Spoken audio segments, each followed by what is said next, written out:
Do you have anything like Black Friday in the UK? I know this looks bizarre to you. It looks bizarre to us. Well, one of the things that, I noted in previous years was the fact that this was an American tradition, that we weren't seeing similar rabid scenes of rampaging hordes in Europe. But actually, there are articles out today where indeed it has been imported into the UK. Oh, no. While it's not as aggressive and rabid and zombie-like as it is in America, the trend is crossing the Atlantic Ocean. So yes, it is being imported now into Britain, as most American cultural icons are. Give it time. The kind of Black Friday madness will start metastasizing all over the UK, just like McDonald's and Burger King's. Right? Well, we had the Uber Black Friday a couple of years ago with the mass riots of everybody trashing shopping malls and stealing things. So, we're doing it on a professional level. I thought the video you did was great. Looking at these alternating clips between zombie movies and shoppers and Walmart, I think I would take my chances with the zombies. Well, they're slower moving, aren't they? They're not as aggressive as George A. Romero's Undead. But the funny thing about that video was, it's a 2-minute video. I spliced together about 20 different clips, almost half of which were, short clips from Dawn of the Dead, the dystopian classic. Yeah. But after I rendered the video and uploaded it to YouTube, there's actually a sequence between a clip of Black Friday shoppers being let into a store, rushing the gates and being let into a store. And then it cuts to another overhead clip of a similar scene of people rushing into a store as the barricades are lifted. I don't actually know. I forgot if that is actually from Dawn of the Dead or from Black Friday shoppers. I don't know where it comes from. Because the line blurs between reality and the movies, right? But I was genuinely baffled. I was thinking, is that Black Friday or is that Dawn of the Dead? Because I genuinely forgot. So, I mean, that's how scary it is. But as I mentioned at the end of the video, if this is how Americans behave over electronic goods, which they don't really need and they can't afford, how will they react when the food runs out? Because what you're seeing in these videos, psychologically speaking, is how people behave when they perceive scarcity. Mm-hmm. So, imagine it's not HD televisions they're fighting over, but food in a bread line. It's going to get pretty rough, which is a very good argument for storable food. Yeah. In this case, it's just, as you mentioned, in this case, it's just perception. And what does this tell us when that perception turns into reality, when people are genuinely hungry and they really have to have something, whether it's food or whether it's health care? It's going to turn from this kind of scene into a kind of cannibalism that we've seen over and over again in the Soviet Union or in China, other places where a kind of socialism has descended and they've shut down the system either intentionally or just out of total incompetence. And we see people very quickly having to turn on each other to survive. Exactly. And you mentioned socialism, communism. I see these Black Friday scenes as another argument against collectivism. The bigger the crowd, the bigger the social group, the more selfish and brutal it appears to become. So whereas the argument, with collectivism is for the greater good, everybody bands together, we treat each other the same, we take care of everybody. As these scenes show in America, the opposite happens. People become more brutal and selfish. The strong men rule, the weak suffer. So whereas a society based on individualism, which is based on a moral foundation of protecting everybody's rights and having true equality, would, resemble a more free, more fair society, more caring for other people, this to me represents collectivism. It's selfish. The bigger the crowd gets, the more selfish they get, which is, from the social psychology angle, extraordinary popular delusions and the madness of crowds. It all goes back to that. Oh, yeah, absolutely. And what you see is, combine this with these knockout games that are happening here, you see a total devaluation, a total disrespect for other people as people, and you see this shopping that's going on Thursdays. I see a breakdown of the family. We'll be right back. I'm Darren McBreen, and these are some of the new items that are available now at InfoWarsShop.com. Alert the public to Obama's blatant abuse of power with the new Obama t-shirt. Obama's Joker face on the front and come and take it on the back. It's time to publicly call him out for what he is, a tyrant. Defend the Second Amendment with our top seller Come and Take It t-shirts. And look at that, women's cut tank tops and t-shirts now available. Nice hat. Plus the Don't Tread on Me flag. And now you can become a micro distributor of the InfoWars magazine. Plus, get your own copy delivered right to your door each and every month. And if you're tired like I am of you and your family being exposed to polluted drinking water, get the Pro One high-performance water filter. It gets rid of all pathogenic bacteria, cyst, fluoride, heavy metals, and numerous other contaminants. So join the revolution at InfoWarsShop.com.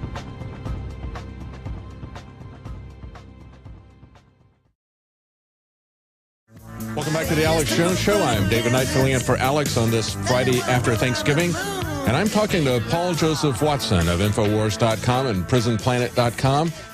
And he did a video earlier today about the contrast between Walmart craziness and violence in the shopping centers and contrasted that to zombies. You know, Paul, we had also a tradition here in America that unfortunately we see being gobbled up with this Black Friday, and that's Thanksgiving. That was a time that was also a period of time that was kind of unique to the United States. You don't have Black Friday in UK, as you mentioned, it's starting to come in, but with Thanksgiving, it was really a nice thing that we had here in America. It was a time that families reflected on what they meant to each other, what had happened in the last year, what God had done in their lives, the blessings that they had had.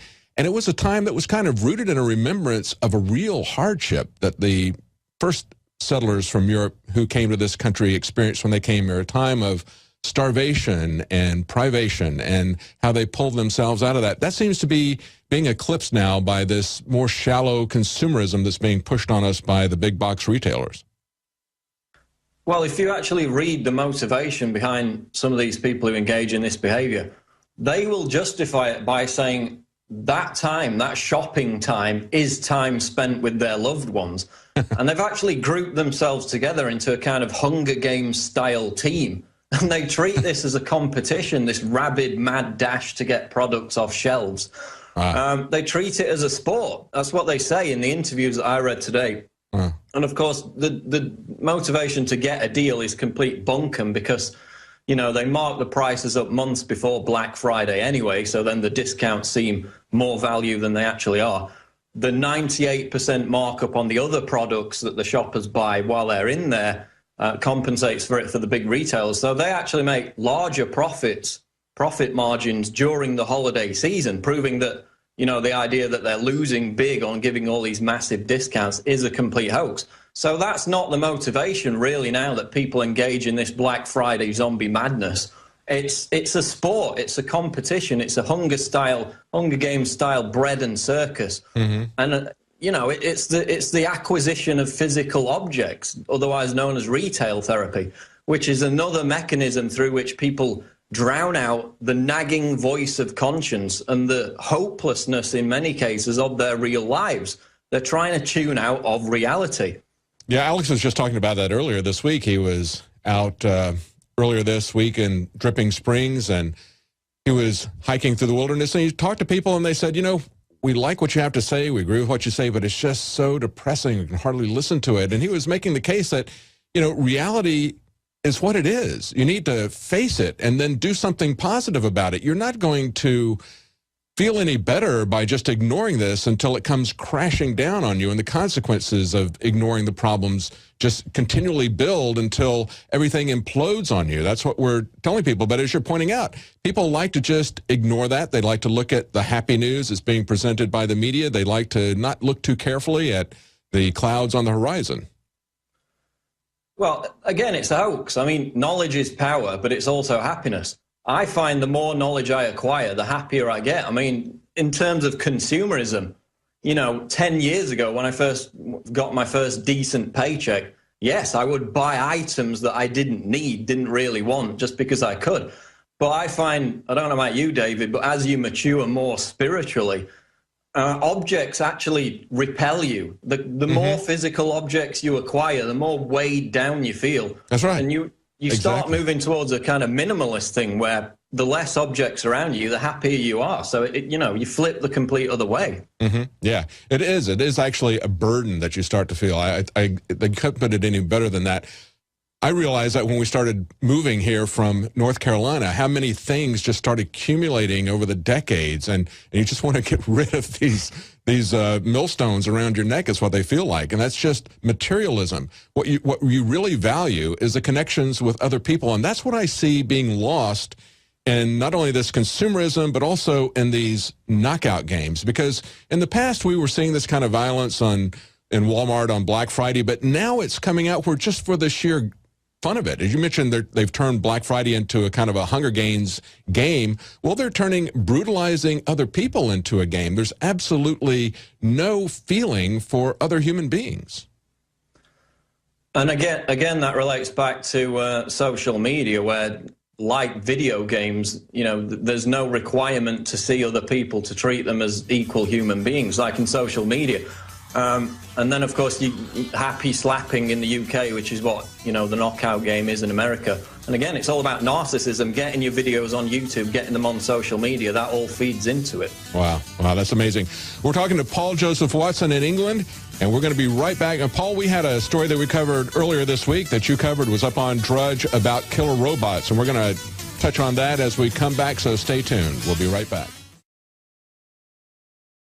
Introducing Pro One. All of your filtration in one system, portable, on the go. No more do you have 2 or 3 filters to just reduce sodium fluoride. You have a system that cuts out the sodium fluoride and up to 95% of hydrofluorosilicic acid. Advanced manufacturing technology combines silver-impregnated white ceramic with new Aquamedics advanced media for removal of fluoride and other heavy metals, all in one filter element. It is the only one that does it, and out of the gates, we have it discounted at 10% off with promo code WATER. This is the only system that in one unit helps reduce or remove pesticides, herbicides, chloramines, ammonia, and chlorine, hydrofluorosilicic acid, the most common form of fluoride not covered by other fluoride filter brands, and sodium hexafluorosilicate. Get your Pro Pure with the new Pro One filter today at InfoWarsStore.com or by calling 888-253-3139.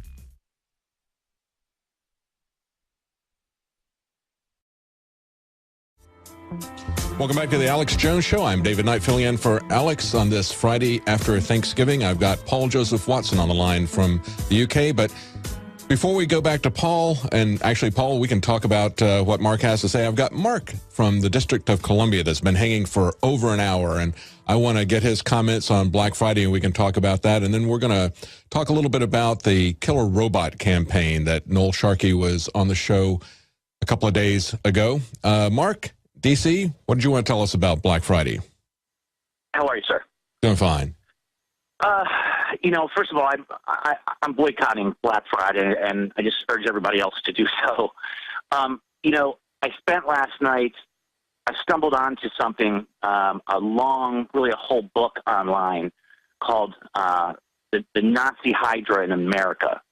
And it breaks down so much of what you guys talk about. It's frightening. This gets into 4 generations of the Bush clan, totally tied with Nazis. Alan Dulles, head of CIA, fired by Kennedy, total Nazi. John J. McCloy, who I have not heard you guys talk about, maybe you have before, but this is a man who, these guys who made sure that the trains to the death camps were not bombed. He's the guy who oversaw the internment camps for the Japanese. He's the guy put in charge of post-war Germany and let all the mass murdering head Nazis right out of prison. And he was put on the Warren Commission. Okay? Oh, yeah. The fix was in. This is a guy who was the head of the World Bank. He was the head of the CFR. He's considered one of the great wise men of foreign policy. And he's one of the biggest scumbags in American history. I spent a degree from a major, very well-renowned university, which I won't name right now. And I studied foreign policy. I studied government and politics. And not once was this man's name, other than briefly in passing, did it ever come up. And it's just like a glass of cold water thrown in your face when you wake up to some of this material. Oh, yeah. I mean, again, there's so many parallels. In post-World War I Germany, depressed economy, putting the fluoride in the water just like the Nazis did, basically controlling all American media back in the day was totally pro-Nazi, leading up to and all the way.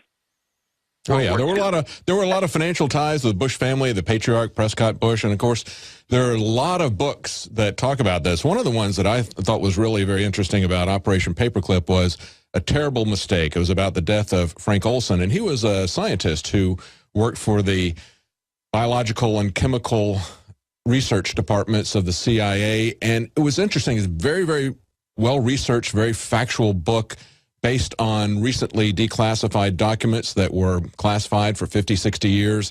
It breaks down in that book the story of what happens to this scientist who went along with all this criminal activity. And that's what we're trying to tell people over and over again, to the policemen who stand there a week ago pushing back people about free speech protests. We're saying, this is the world that you're creating. You're going to have to live in this, and they're going to turn on you. Don't think that you're getting a pass from all of this. You're going to be one of the ones that they turn against, just like they turned against the scientist Frank Olson. And also in part of that book, they pointed out how these Nazi scientists, these Japanese scientists who had been involved in war crimes, how they were brought to the U.S., they were given very high-level positions in the research departments.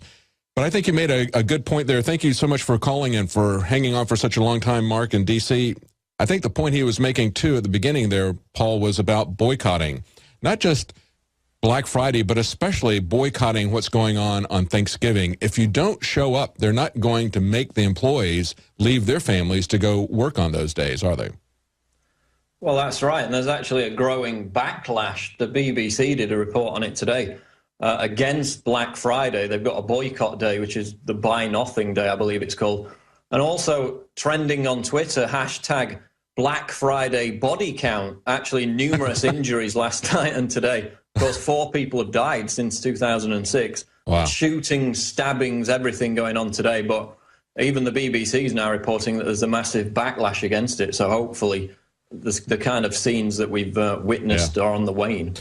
Well, let's shift gears a little bit. Now, a week ago, it was just a week ago, that Alex and crew were in Dallas doing a free speech protest because the city government had shut down any demonstrations, did not allow people like Jim Tague, who had been one of the people that was shot on that fateful day, would not allow him in because he did not uphold to the official story about what happened that day. So Alex and crew went up there to protest this restriction of free speech, and you and I were not there, but I know you were watching, I was watching, as we saw the police come out and push back on the demonstrators. They were led into this area by other police, and then the federal police, the sheriffs who were coming out of Homeland Security trailer just came out and started immediately hitting, punching people, shoving them. As I looked at that, I was thinking about how robotic they looked and how dangerous they looked when they stood there in line, the contempt on these people's face. But there's a real concern about killer robots. We talked on Tuesday to Noel Sharkey. Actually, it was Wednesday. We talked to Noel Sharkey about the campaign to stop killer robots. I know that he's in the UK. You've been following him. You did an article on that interview that got picked up by the Drudge Report.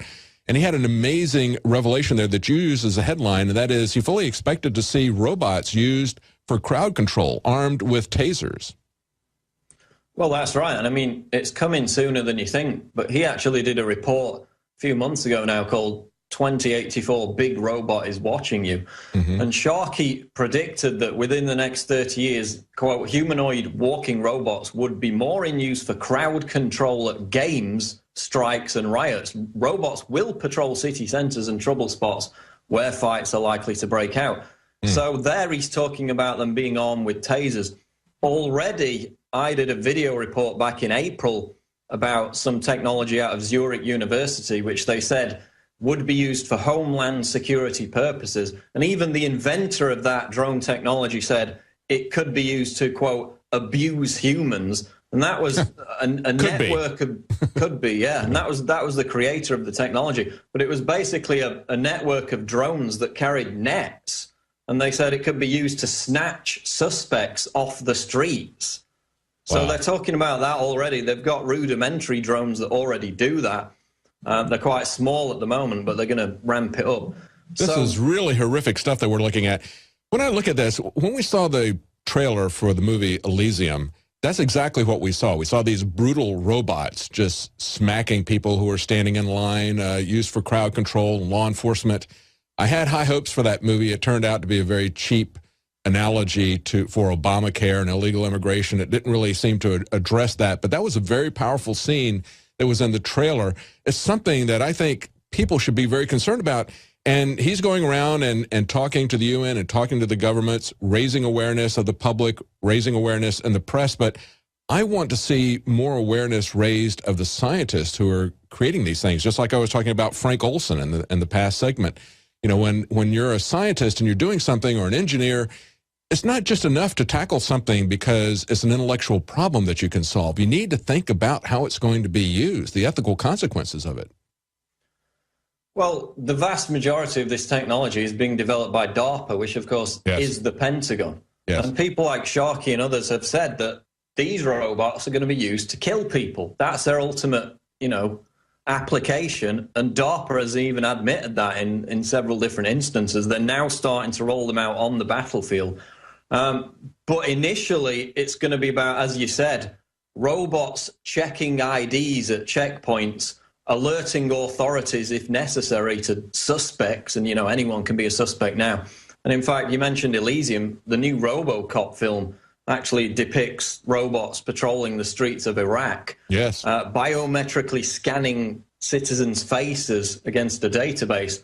And one of the plot lines of the films is, Americans are robophobic. They won't accept this. That's right. So, and of course, that was being, in the film, that was being driven by the military-industrial complex, or we could say the police-state industrial complex now. The same people that have been creating these weapons of war that have kept the United States at war continuously for the last 60 years, those same large corporations are looking for increased profits. They're never satisfied. They always want, as Rockefeller said, just a little more. And the way they're going to get that is to create this police state industrial complex, sell the weapons. They're already bringing the weapons home from Iraq and Afghanistan, but they want to create new crowd control weapons, as they call them, non-lethal weapons. But they're not non-lethal at all. We see people dying from tasers all the time. Well, precisely. And I think the point is about handing that power over to robots is, by making them autonomous, you remove the responsibility for death or injury. If it was the robot's decision to go ahead and taser somebody who ended up dying, then they're not going to fear for legal retribution, are they? And there's going to be no chain of responsibility behind that. Yes. So that's one of the benefits for law enforcement authorities. But the key point is, we already have flying robots killing people all over the world. They're called predator drones. Yes. They kill 50 innocent civilians for every suspected terrorist they take out. So to think of this as some way off in the future thing is naive, because it's already happening.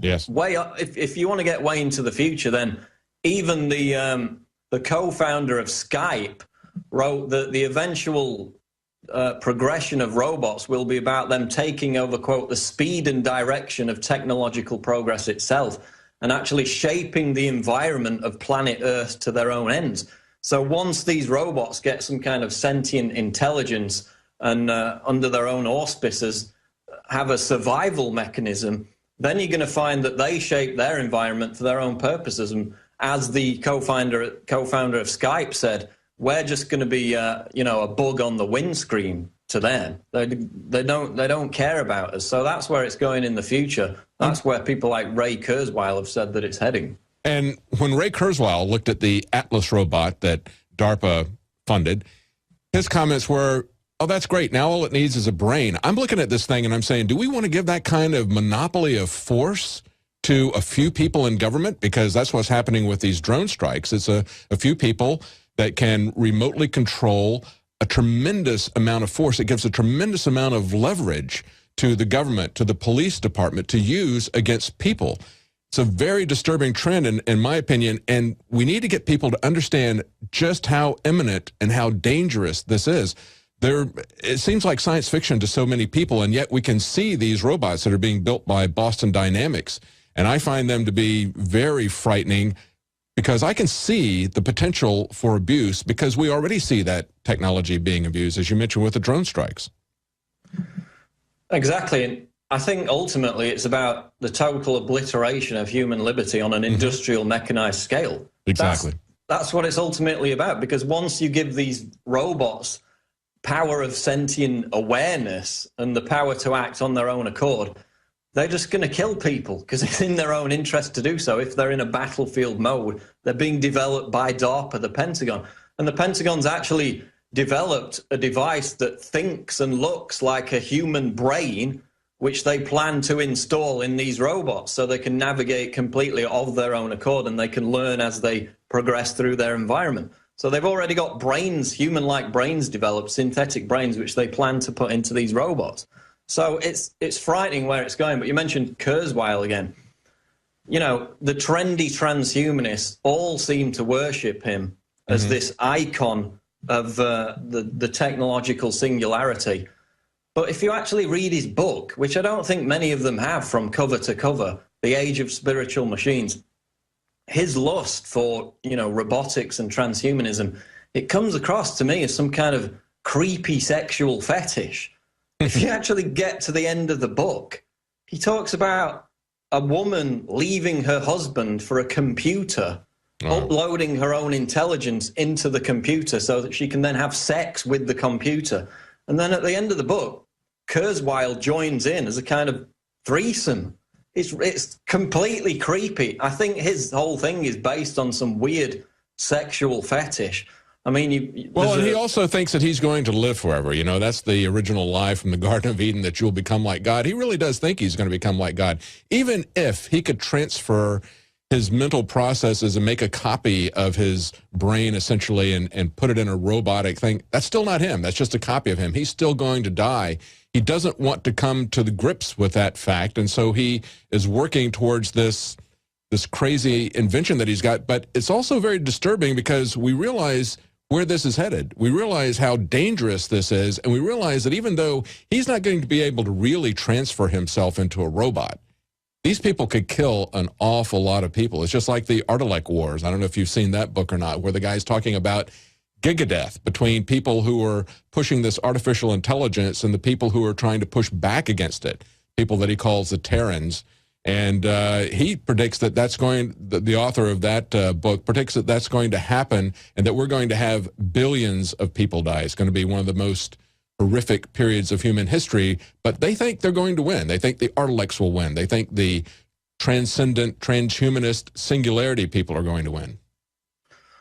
I think a lot of it, David, is the fact that Kurzweil especially is just a very insecure individual who has a massive fear of death. And this is how he compensates for it. Yes, yes, exactly. That's how it comes across to me. And he has a lot of financial resources behind him now, being chief scientist for Google. So there's a lot of money behind it. I mean, Google is funding this race to the moon. I think it ends December 31st, 2015. Somebody can get to the moon. They can fly or travel across its surface a certain distance, make a couple of broadcasts or whatever. There's a large prize involved in that. Google has so much money that they can fund these development projects. Now, there's nothing harmful with the moon launch, but some of this other stuff, even taking away our ability to drive our own cars, that's where the Google self-driving cars are headed.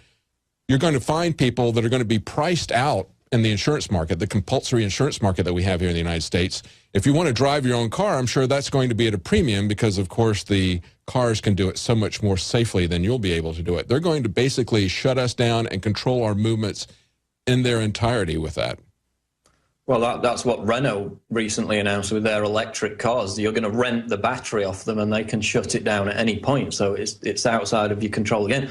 In a car, in 2013, you're basically sitting inside a computer, not a vehicle, and that's only going to get more sophisticated. But with Google, I mean, Google is Skynet. They're creating an artificial reality which people are going to be able to insert themselves into and live an alternative life. They're behind all of this stuff. It's not going to apply to the majority of people. One of the things that Professor Sharkey was talking about was the rapid development of technology in fighter jets and the consequences that might have for war. When we come back, let's talk about what's going on in China right now. We'll be right back with Paul Joseph Watson from the UK, so stay tuned. I had tried everything. I'd cut back the amount of food I was eating. I was lifting weights and jogging, but nothing was working.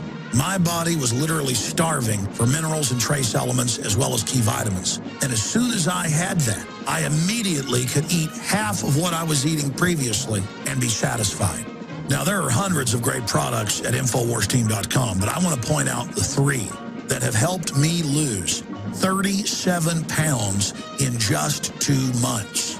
Products like Beyond Tangy Tangerine, Pollen Burst, and Rebound. When I started taking the Tangy Tangerine and other products every day, I lost more than 37 pounds in just 2 months. Now that's results. I want to challenge my listeners to go to InfoWarsTeam.com and to order just 3 of their products, and you will see the changes in the way you look, feel, and in your appetite almost immediately. Start your journey to health and wellness today. InfoWarsTeam.com. Welcome back to the Alex Jones Show. I'm David Knight. On this Friday after Thanksgiving, I'm talking to Paul Joseph Watson in the UK. And Paul and I were just talking about Dr. Noel Sharkey's campaign to stop killer robots. And when he was on 2 days ago, he was talking about the rapid development of technology in unmanned aerial vehicles that are fighter jets, traveling at supersonic speeds, taking off and landing on aircraft carriers.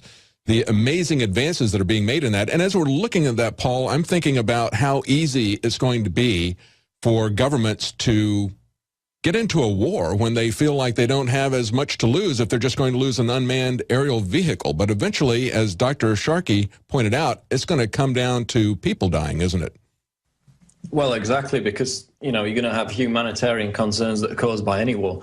But yeah, they eventually plan to roll out huge battlefield armies of robots to fight each other under that justification that humans won't be slaughtered in the process. If you believe that wars can be fought without humans dying, then I think you're very much naive. Yeah, and eventually one side of robots is going to start killing humans, at least one side of those robots.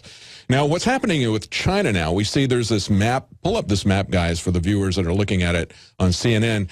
We see these multiple overlapping claims of territory that are conflicts between Taiwan and China and South Korea and Japan. And what we see here really is kind of looks like a Venn diagram, but it's really a Venn diagram for war. It's amazing to look at these aerial shots of these islands and you don't see anything on them, but we've seen people go to war for lesser things, haven't we, Paul? Well, World War I started with the assassination of a relatively obscure Archduke in Sarajevo. That's right. Having normalcy bias and thinking this can't happen to our generation is short-sighted. But this is about, obviously, the Senkaku Islands, the East China Sea. China set up this air defense zone, which, by the way, Japan, US, and Russia have had for decades over their own territories. But apparently, China's not allowed to do that. Almost immediately, the US sent in 2 B-52 bombers in an astounding provocation. This was all while Americans were fighting over Xboxes, by the way, literally sliding into World War III. But Ambrose Evans Pritchard, who is with the Telegraph, he's no tinfoil hat wearing lunatic, said, quote, "We are clearly sliding into a new Cold War. One misjudgment by either side could change our world entirely." So now you've got Japan, South Korea flying their warplanes into this zone. Now you've got military professors in China saying that if they keep doing this provocation, quote, China will be forced to respond. And they issued a veiled threat last weekend that they would shoot down planes entering this region. So initially, of course, they did nothing. People said, oh, it's just China being a paper tiger again. But they've since issued statements saying that they will take military action if these provocations keep occurring. And imagine if China scrambled warplanes off the coast of America, what the freak-out response would be. And yet this is happening now on an almost daily basis where the US, South Korea, Japan flies through this air zone, taunting China with threats to shoot down the aircraft. And, you know, it's bubbling under the surface. It's not a massive story yet, but mainstream commentators are even saying that it could spark a new world war. Yes. I've seen people make the comparison to the Monroe Doctrine with what's going on in Asia, that, as you mentioned, what would we do if China was doing flights and asserting territorial influence just off the coast of the U.S. or even off the coast of South America? We've seen the Cuban Missile Crisis in the past. But at the same time, China is really pushing it. It's a very dangerous situation. And as you pointed out, though, we're just really concerned about where we're going to get our next video game fix, or where we can find a big screen TV to pacify us for a little bit more time. Now you can watch Alex Jones live at Infowars.com/show. You'll find links to all of our content there and a free 15-day trial for Prison Planet TV. You can also browse the network, the InfoWars Nightly News, and over 60 movies and documentaries all together in one place. You can watch the Alex Jones radio show live as it happens. So check it out, Infowars.com/show.